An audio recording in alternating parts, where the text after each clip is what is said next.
J'ai sauvé ça parce que ça partait à la déchetterie. Oui, c'est une boîte à musique. Oui, c'est une boîte à musique. Alors, nous sommes dans la propriété de Bellevue et donc ici dans les écuries qui ont été construites en même temps que la maison par des propriétaires d'un château de Derval. Les pièces ne servant pas spécialement à déposer des choses, nous avons décidé de conserver le lieu dans l'état par les stalles des chevaux et donc nous y avons installé une exposition de faïence qui résultait de toutes nos recherches dans les brocantes pendant des années. On a récupéré d'abord des faïences dans nos familles et puis après, comme on a fait beaucoup de brocantes, on a réussi à trouver des faïences de toutes les faïenceries en France, en particulier dans l'Est et dans le Nord de la France et même en Belgique. C'est des régions très riches, c'était des régions très riches en faïencerie. Alors je parle plutôt d'expo parce qu'un musée, ça retrace l'histoire.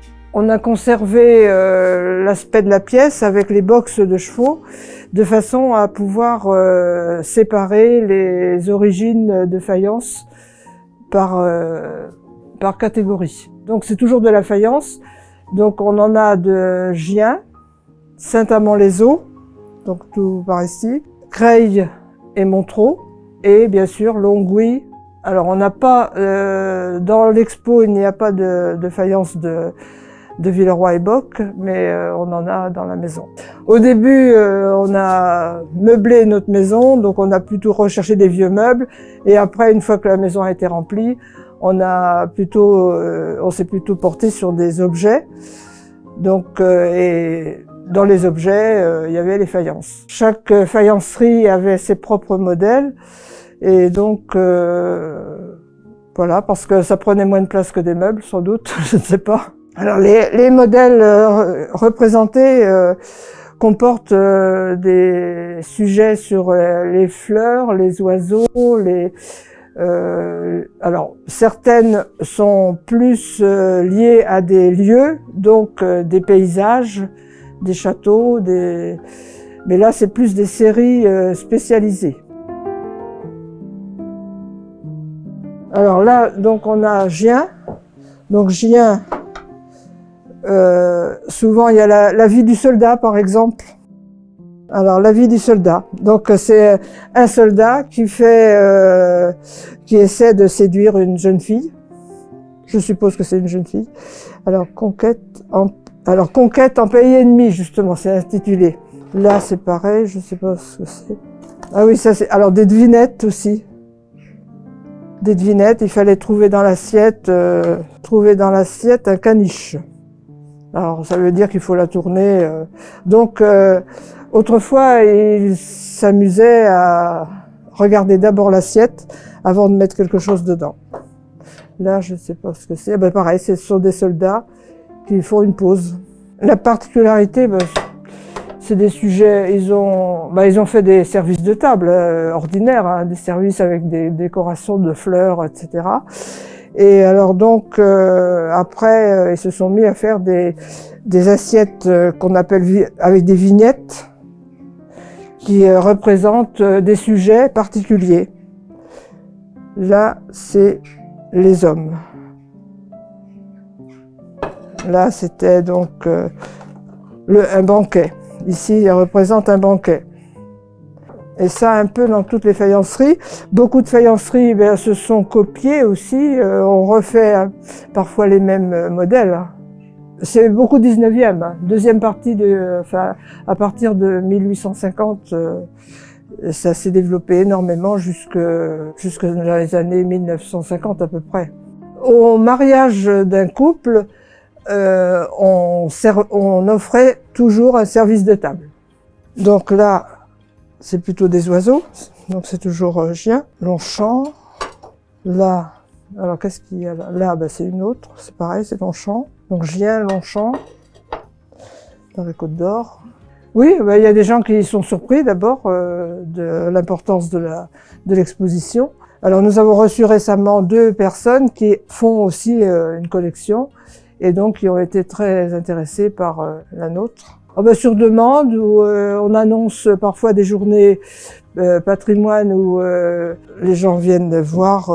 C'est annoncé dans la presse et les gens, surtout l'été, hein, parce que là, vous voyez, c'est pas chauffé. Oui, c'est la soupière d'un... Là, il devait y avoir tout le service. Alors, le service s'appelle mûrier. Là, il n'y a que la soupière, le couvert a dû disparaître. Ça correspondait à tout un service de table. Un service de table, c'était 44 pièces, avec les plats plats, le plat creux, la saucière, et puis donc la soupière. Ils déclinaient, les modèles sont déclinés en plusieurs couleurs. Alors là, c'est pareil. Aujourd'hui, il n'y a plus beaucoup de, il y a plus de faïencerie de ce genre, quoi. Là, on est sur Montereau, dans la région parisienne. Donc, là, je suis sur les pièces les plus anciennes que j'ai pu trouver. Et ils ont établi des assiettes avec les fables de La Fontaine. Donc, chaque assiette représente une fable de La Fontaine. Et celle que vous avez en main, par exemple? Le chat, la belette et le petit lapin. Là, c'est le gland et la citrouille. Je pense que c'était un cadeau offert au mariage, souvent. Et donc, là, on a le chemin de croix. Donc, je suppose que c'est offert au presbytère ou ça c'était réservé sans doute aux prêtres.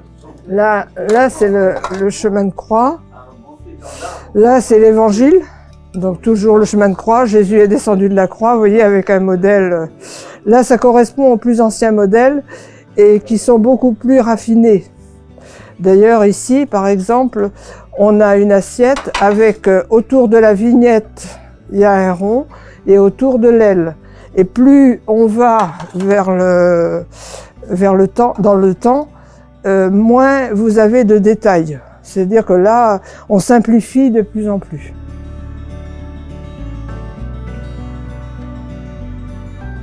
Il y en avait un peu dans toutes les régions de France, hein. En Bretagne, vous avez eu Quimper, il y a même eu Pornic, la plus près. Partout en France, il y en avait. Toutes les pièces sont intéressantes, hein. Il y a beaucoup. Alors ça, c'est ce qu'on appelle des vignettes, c'est-à-dire des images au fond d'assiette. Donc il fallait d'abord manger le dessert avant de voir ce qu'il y avait dedans. Alors là, faut compter, là c'est autour de 1800, là, celle-là. Et après, on passe tout le 19e siècle et après au 20e. Là, c'est beaucoup plus récent, ça c'est le début 20e. Les plus anciennes sont plus intéressantes. Là, par exemple, vous voyez, ici, elles sont beaucoup plus raffinées, même si c'est même si c'est en noir. Mais après, on n'a plus de tour autour de la vignette. Au fur et à mesure du temps, on simplifie. Vous aviez même des textes. Je ne sais plus ce que c'est, ça, c'est l'illusion. Donc les gens pouvaient lire une fois que le dessert était mangé. Dans ce box, c'est plus centré sur l'est de la France. Donc Lunéville, surtout, et Sarreguemines. Lunéville ici, Sarreguemines ici. Alors Badonvillers, c'est une toute petite commune dans l'est de la France, à côté de Lunéville. Donc c'est pareil, il y a eu une faïencerie. J'ai cru comprendre qu'à Sarreguemines, le musée va être fermé. C'est une toute petite commune aussi. Alors à Sarreguemines, le musée de Sarreguemines était placé dans la maison des propriétaires, qui était une maison bourgeoise, et où tous les murs étaient faïencés.